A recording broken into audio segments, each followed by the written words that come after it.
Hi, my name is Moriba, and I'm an Associate Professor of Aerospace Engineering and Engineering Mechanics at the University of Texas at Austin. And today I'm going to talk to you a little bit about this really cool thing that we call multi-factor anthropogenic space object recognition, characterization, and assessment, or mazorca. Ready?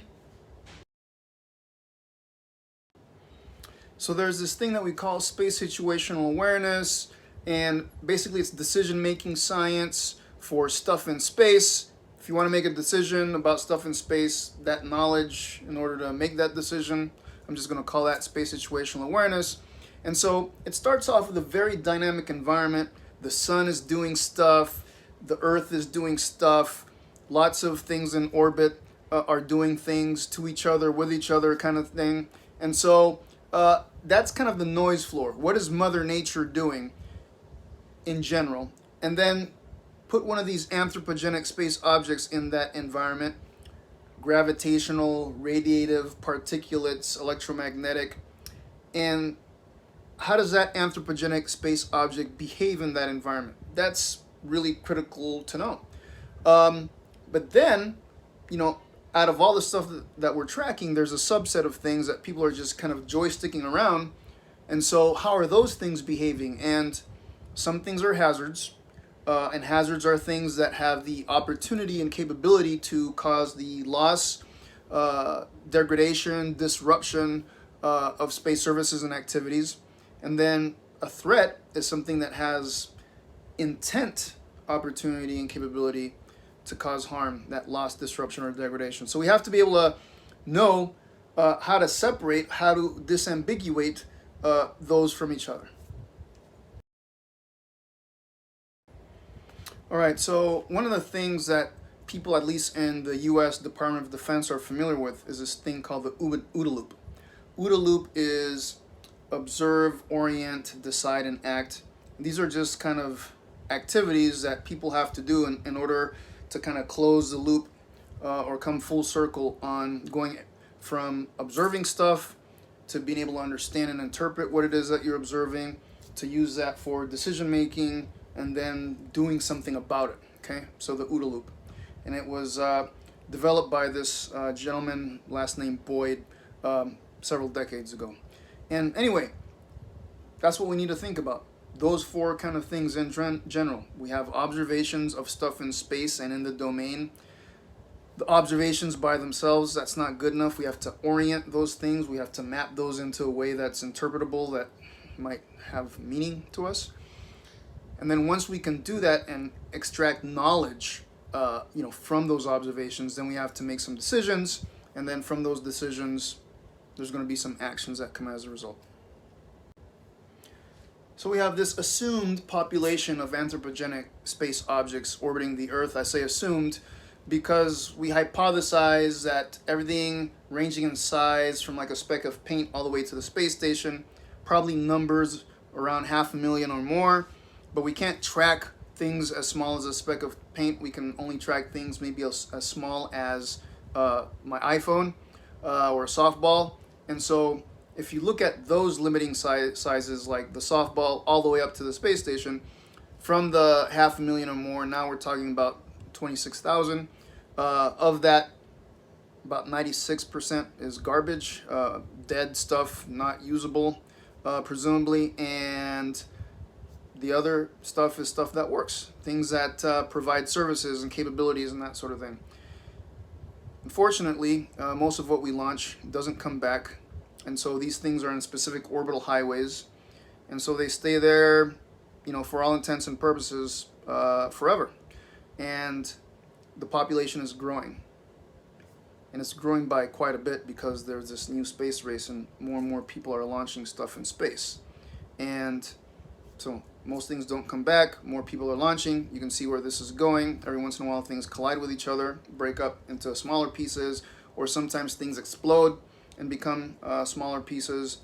And so we need to figure out how to mitigate the preponderance of anthropogenic space debris.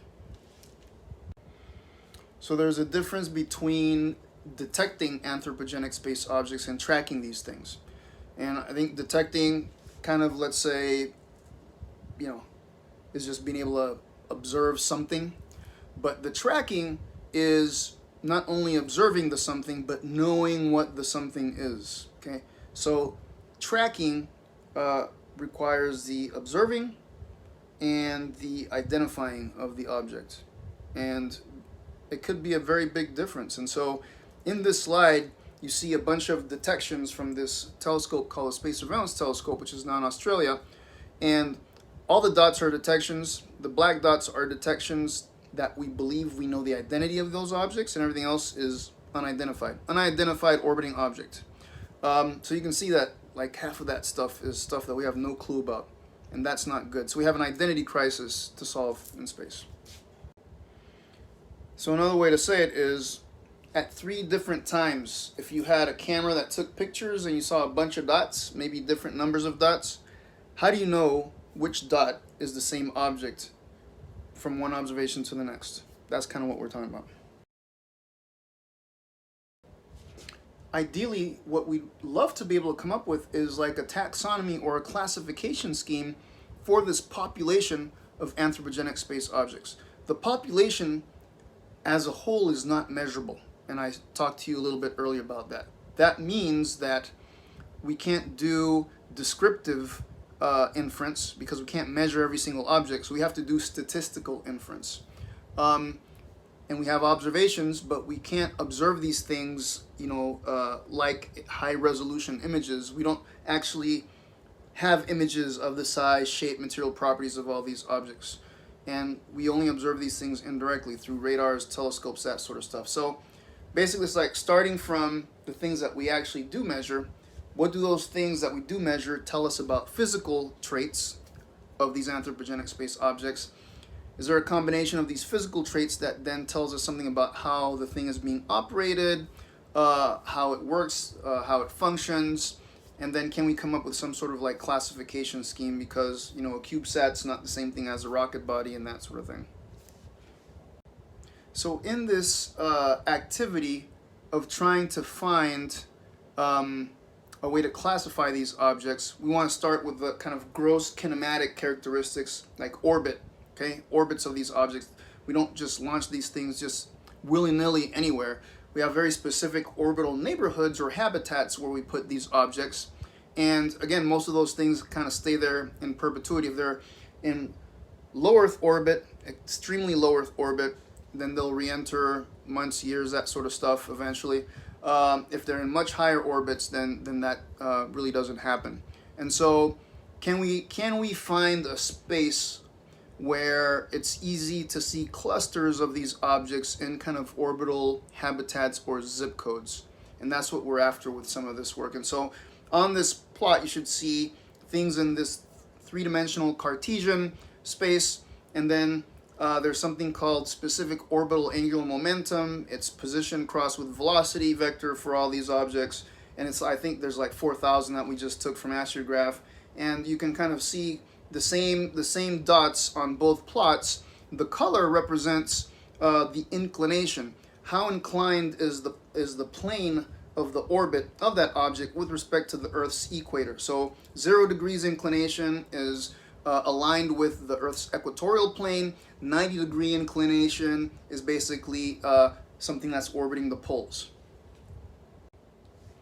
So this plot is pretty much the same thing, Cartesian and specific orbital angular momentum, but now the color represents the eccentricity. How circular or far from a perfect circle is that orbit? So the blue stuff is stuff that's fairly circular. Makes sense. Most of the stuff that we put up there we put into these near circular orbits, but then you can see some stuff that's reddish kind of in the middle, and those are highly eccentric orbits, things like geotransfer orbits, Molnias, that sort of stuff. So it's pretty cool to see in this specific orbital angular momentum space how things are kind of bending naturally on their own versus this Cartesian space, which is, it's not intuitive. You can't just kind of see those things pop out at you. So there's this energy that comes from the sun and travels at the speed of light because it is light, and so we call these things photons. These particles basically interact with different surfaces of these anthropogenic space objects. Some amount of those particles get absorbed by the object. One minus that gets reflected from the object. The part that gets reflected might get reflected specularly or diffusely, or some combination thereof. And some of the energy that gets absorbed from this photon interaction gets re-emitted thermally from these objects. So anyway, we want to be able to observe anthropogenic space objects, measure photons, and understand what can we unpack in terms of information. These photons are carrying information about these objects. How can we measure and interpret those photons and unpack this information carrying capacity that these things have to tell us about these objects that they just interacted with. And so one of the ways to think about that is the stuff called light curve data, is just basically looking at the intensity of photons as a function of time. They call that a light curve. And so that's some of the analysis that we're doing here. So one idea that we have, taking from other domains, is kind of a biometrically inspired space object recognition system. So just like you can use your fingerprint as a way to identify you as an individual, is there some sort of equivalent fingerprint of anthropogenic space objects that we can use? Can we measure these photons in a way and map them onto this in this structure that's fairly consistent and persistent, in such a way that we can see unique features of these objects and use that in kind of this biometric sense? So that's what we're hoping. We've been trying this on a couple of objects. Agisai was one, but Topex is another. And with Topex, it's a fairly well characterized object in low Earth orbit, spinning at a very kind of predictable rate, and that sort of stuff again has been studied a lot. So it was a nice test subject to try to start doing this biometrically inspired space object recognition, collecting these photons, developing what we're calling a quanta photogram, which is kind of an image with from the photon reflections of the object. And can we again develop this method to enroll, verify, and then recognize these objects this way? So here we've collected some of the light curve data on Topex, and then you can see on one axis kind of time.